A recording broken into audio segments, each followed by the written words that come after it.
আব্দুল্লাহ ইবনে মুবারক রহমাতুল্লাহ আলাইহি ইসলামের সমসাময়িক শ্রেষ্ঠ ব্যক্তিবর্গের মধ্যে অন্যতম একজন ছিলেন। তার শানিত ব্যক্তিত্ব, প্রখর বুদ্ধিমত্তা, সীমাহীন ক্ষোধাভীতি ও অসাধারণ বীরত্ব তাকে শ্রেষ্ঠত্বের সম্মান দিয়েছিল। নির্যাতিত, নিপীড়িত, অসহায় মুসলিমদের জন্য তার ধমনীতে দরদমাখা অশ্রুধারা প্রবাহিত হতো। তার আদব আখলাক ছিল অনুকরণীয়। একবার আব্দুল্লাহ ইবনে মুবারক রহমাতুল্লাহ আলাইহি হজের উদ্দেশ্যে বের হলেন। তিনি তার সঙ্গীসহ অনেকগুলো পাখি নিয়ে যাত্রা শুরু করলেন। বিভিন্ন শহর বন্দর পার করে তিনি কাফেলা নিয়ে কাবার পথে এগিয়ে যাচ্ছেন। যাওয়ার পথে তাদের কাফেলার একটি পাখি মারা গেল। আব্দুল্লাহ ইবনে মুবারক রহমাতুল্লাহ আলাইহি পাখিটিকে একটি ডাস্টবিনে ফেলে দেওয়ার নির্দেশ দিলেন। তার কাফেলার সাথীরা পাখিটিকে একটি ডাস্টবিনে ফেলে দিয়ে সামনে এগোতে থাকল, আর তিনি সবার পেছন পেছন চলতে থাকলেন।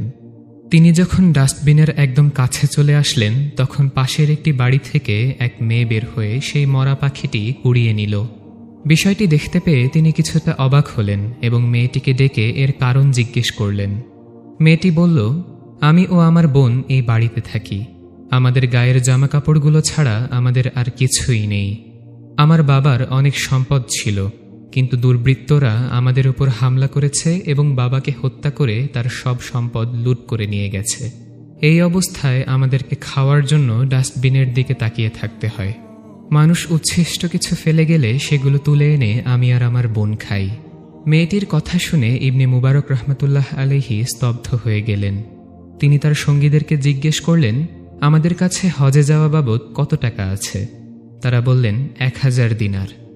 আব্দুল্লাহ ইবনে মুবারক রহমাতুল্লাহ আলাইহি বললেন, তাহলে সেখান থেকে 20 দিনার রেখে বাকি দিনারগুলো এই মেয়েটিকে দিয়ে দাও। 20 দিনার আমাদের শহরে ফিরে যাওয়ার জন্য যথেষ্ট। এই বছর হজ করার চেয়ে আপাতত এই মেয়েটিকে সাহায্য করাই আমাদের জন্য অধিকতর উত্তম হবে। অতঃপর তিনি কাফেলা নিয়ে বাড়ির পথে রওনা হলেন। শহরে ফেরার পর একদিন আব্দুল্লাহ ইবনে মুবারক রহমাতুল্লাহ আলাইহি স্বপ্নে দেখেন যে তাকে কেউ বলছেন, ও আব্দুল্লাহ, সুসংবাদ গ্রহণ করো, আল্লাহ তোমার দান কবুল করেছেন। একজন ফেরেশতা তোমার হয়ে হজ পালন করেছেন। আব্দুল্লাহ ইবনে মুবারক রহমাতুল্লাহ আলাইহি সবসময়